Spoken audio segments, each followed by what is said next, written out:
Hello everyone. It is the afternoon of the 4th of August 2024. Hope you're doing well.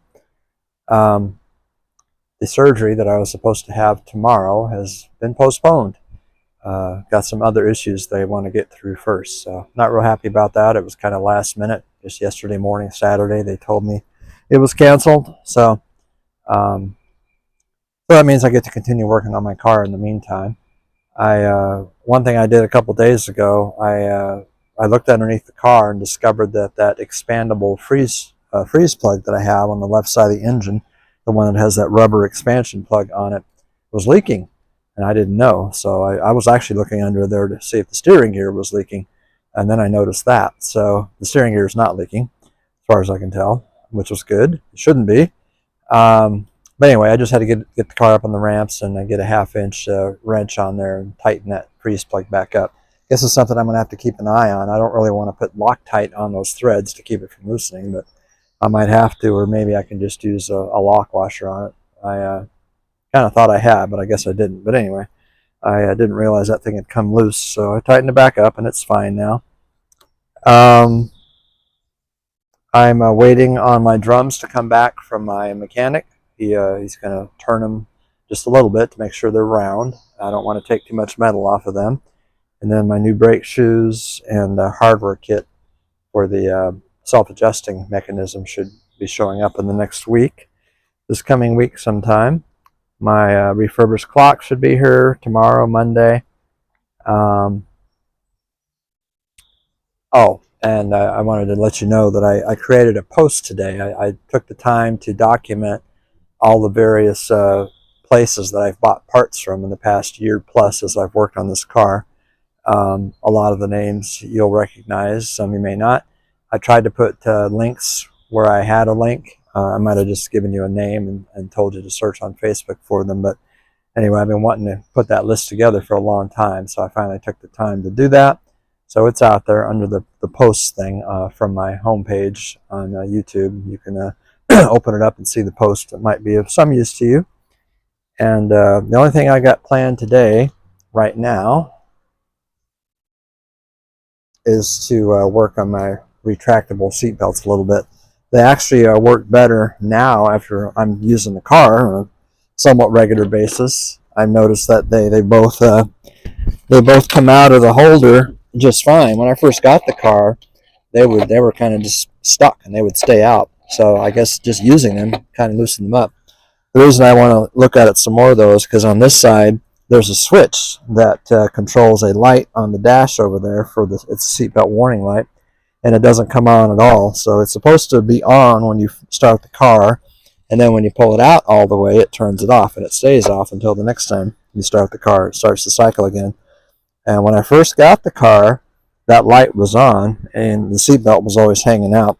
But now that the seatbelt's working again, retracting like it's supposed to, the light doesn't work anymore. So I just, I'm kind of a nitnoid about things like that. I like all my lights and switches and everything to work like they're supposed to. So I'm going to take that off and clean it up as best I can. See if I can get the that little switch in there to do what it's supposed to do. I'll test it. There's some wiring under here. I can just test it to make sure the light in the dash is working, and it's pretty easy to remove this. Just this one bolt right there. It looks like I might be able to get to the plug without even taking this off. I don't know yet.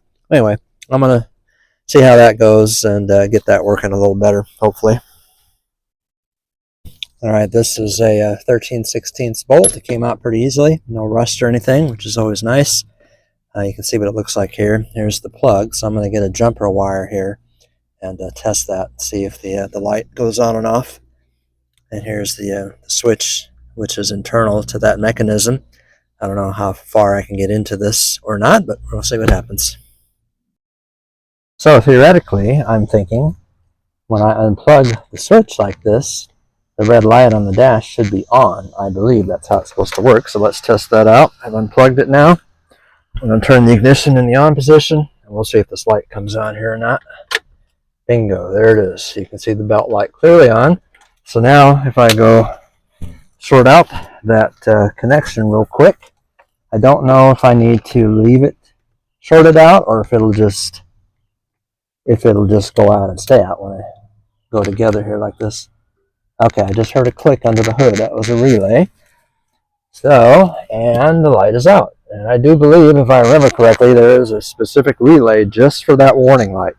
So when I shorted it together, that set the relay, and it will stay that way until I turn the ignition off, which releases the relay, turn it back on, and the light's back on. So that part of the circuit is working fine.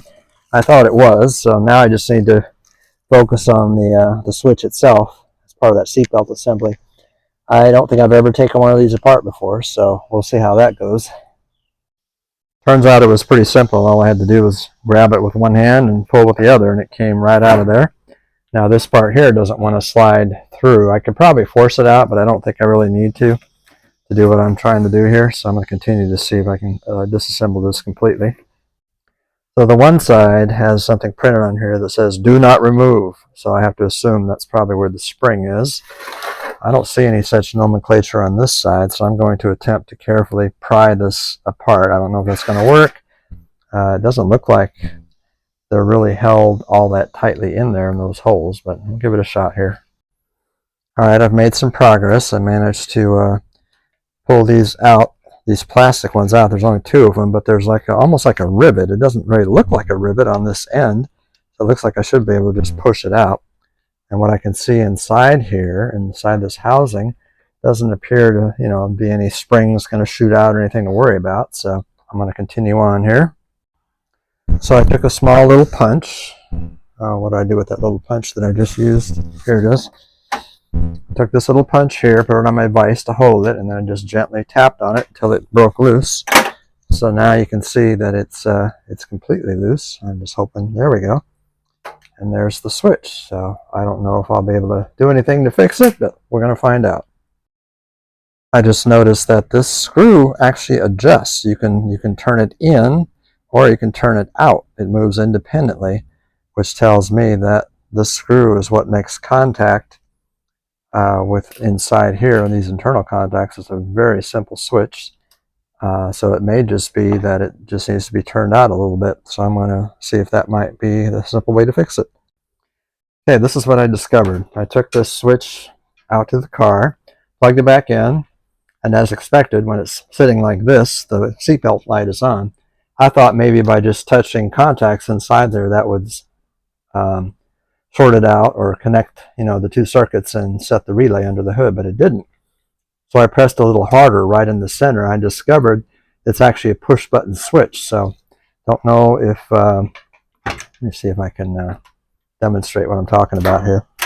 Just using this and pushing in here. I don't know if you can hear that or not, but it's actually a push button switch. And when I pushed it in, then the relay engaged and the light went out. So it turns out that this is just a push button, and it is adjustable. So what that tells me is that it was out too far because the seatbelt light wasn't coming on at all.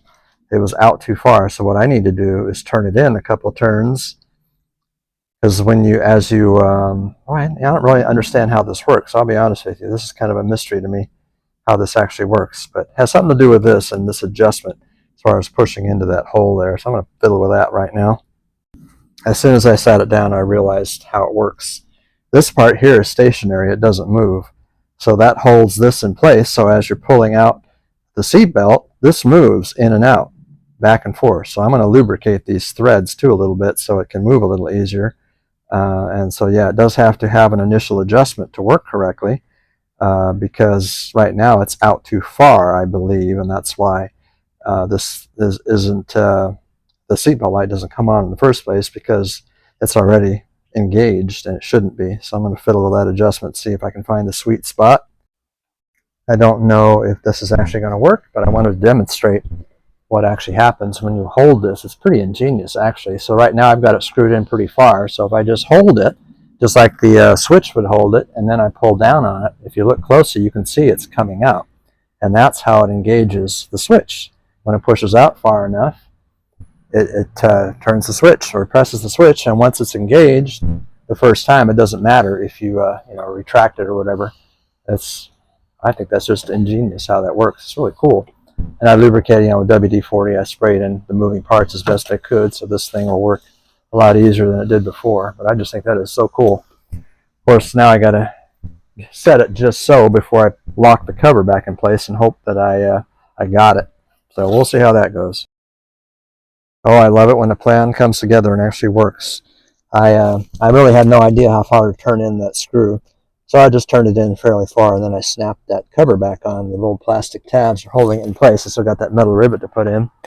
So let me demonstrate this. Right now it's off because I just successfully turned it off, so I'm going to reset. So now you can see the belt light is on. So now I'm just going to pull this out, and you probably can't see. Well, I'll just pull it out here. I'll just use my foot to hold this. So I got my other hand with the camera. There we go. Pulling it out. And now, if you look at the dash, the light is off, exactly like it's supposed to be. So that worked out really well. Love it when a plan comes together. So all I got to do now is put this back together and reinstall it in the car. All right, done. Success. I love it when I have a little project like that actually works. And it keeps reminding me why it's such a joy to work on these old cars, because you can actually take apart a switch like that and repair it and put it back together. I can't imagine trying to find a replacement for that. Might be able to find a used one somewhere, but if you can repair the one you got, why not? So that was, I think that was pretty ingenious too, how that switch works. I never knew that before. I'd never taken one apart.